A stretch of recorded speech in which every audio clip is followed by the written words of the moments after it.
And by saying expect to pay, that tells us that there's a limit to what we will pay. There's a limit to what we will pay. So for number 2, what I want you to do is to take those 2 verbs there and create an infinitive verb, an infinitive phrase. Number 2, would you go ahead? What have you decided to do for your birthday? Excellent. Very good. I'm going to an exhibit at the art museum.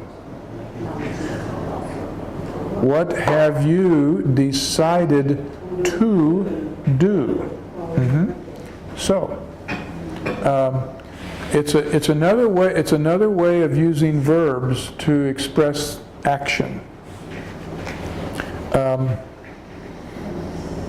Let's see. Would you like to do number 3? Can you afford to buy a ticket for the show? Not really. I need to start saving money. Very good. Excellent. Thank you. Excellent. Can you afford to buy a ticket for the show? Okay. We've taken a verb. We started with the verb buy. We're talking about buying a ticket. So we changed buy into an infinitive, to buy, and then we've added another verb, afford. So the entire verb phrase becomes afford to buy. And that gives us more meaning to the verb buy, because we're basically saying this is how much we are willing to pay. Chop, would you do number 4? What did you agree to do next weekend? We agreed to go to the park. Now again, if we just take the verb do, if all we did was say, what did you do, or what will you do, that doesn't have as much meaning as if we say, what did you agree to do? See, by adding the verb agree with the infinitive to do, we've given more meaning to that verb. Okay, Kai, how about number 5? Tom intend to get to the park. How does Tom intend to get to the park? He's going to ride his bike. Okay, excellent, very good. We got it down really well. Nam, would you do the next one?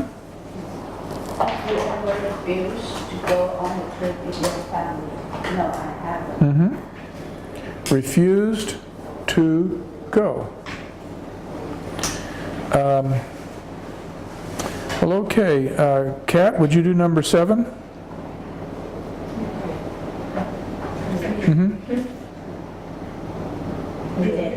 Did you promise to visit their relatives this weekend? Did they promise to visit their relatives this weekend?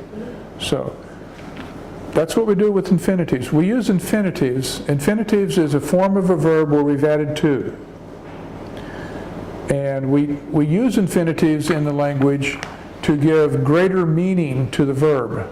So we've taken a verb, we've added to it, and then we've added another verb, and that just gives more meaning to that verb. It tells us more of what's going on. That's how we use infinitives. Well, make up your own. Make up your own sentence using an infinitive. See if we can do it on our own.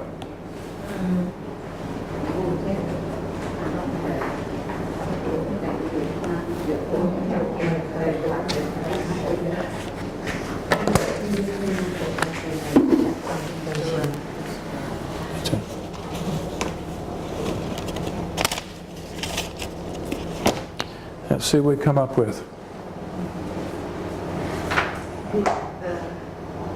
Do you expect to get a good job in next month? Good example. She did it. She turned it into a question, which you can use infinitives either in direct statements or in questions. Do you expect to get a good job next month?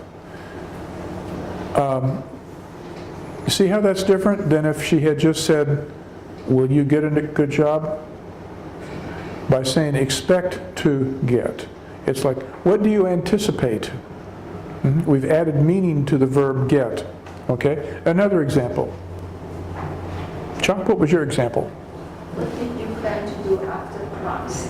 What do you... What did you do? What did you plan to do after class? What did you plan to do after class? Well, I'll have lunch.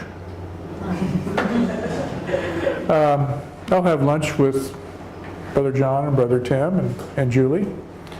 And then I will go back to the Rio Monte. No activities. And take a nap, maybe? I don't know. Good example. Let's have another example. A sentence that you used in which you've used an infinitive. I want to do visa China of Embassy after class. Can you say that again? I'm not sure I got it all. I want to do visa China of Embassy after class. You want to do a massage after class? I think the way I would say that is that I plan to get a massage after class. I think that's what I would say. Or that you could say, I expect to get a massage after class. And what that says, the difference in meaning that we've created is that if Tessa had just said, I'm going to get a massage after class, that tells us that for sure she's going to do it. But if she said, I plan to get a massage after class, that's what she's hoping to do, but there could be other things that happen that would keep her from doing so. You see, a little bit different shade in meaning just by using the infinitive phrase instead of the verb. That's why we use infinitives. It gives us a little bit more meaning. And you run across this construction, this grammatical construction, verb plus an infinitive. You run across it a lot in when you read in English, but also you'll hear it in everyday conversation. You know.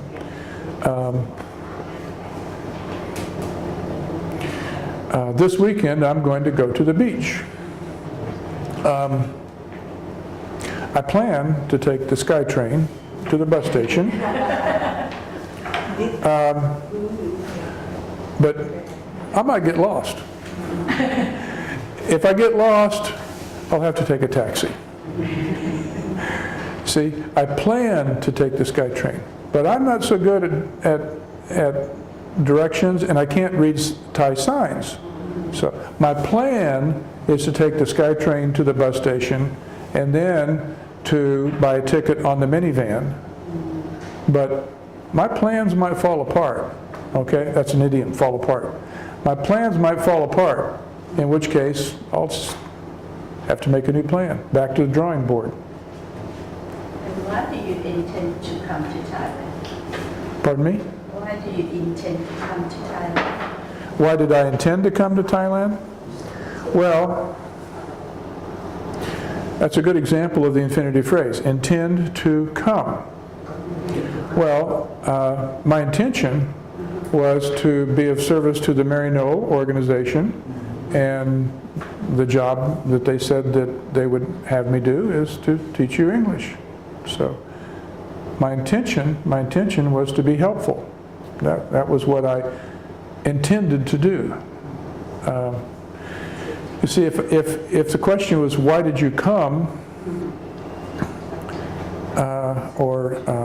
when did you come? Do But you know Thailand, first of all? pardon me? Do you know Thailand? Did I know of Thailand? Oh yeah, I knew of Thailand. Because some Americans didn't know Thailand. As what? Because some Americans didn't know Thailand. Well, I did. I mean, I knew of Thailand, and I visited Asia before. I have worked in Taiwan before, and one time I took leave from my job teaching at a university in America to teach for a couple of months in Taiwan, and I've been to the Philippines. I did the Philippines before, and I've been to Papua New Guinea. So I've been to Asia and South Asia before. But my intention was to be of help, of service to Brother John, Brother Tim, and the Maryknoll organization. So, good example of how we use a verb, intend, an infinitive, to come. Okay, I think we've got it. Awesome. Okay, questions of what we covered a lot today. We covered a lot, really, by used to and infinitives. And we learned a few idioms. And we also, before everybody kind of came, we learned about comparisons with adjectives. Tall, taller, tallest, strong, stronger, strongest. It's how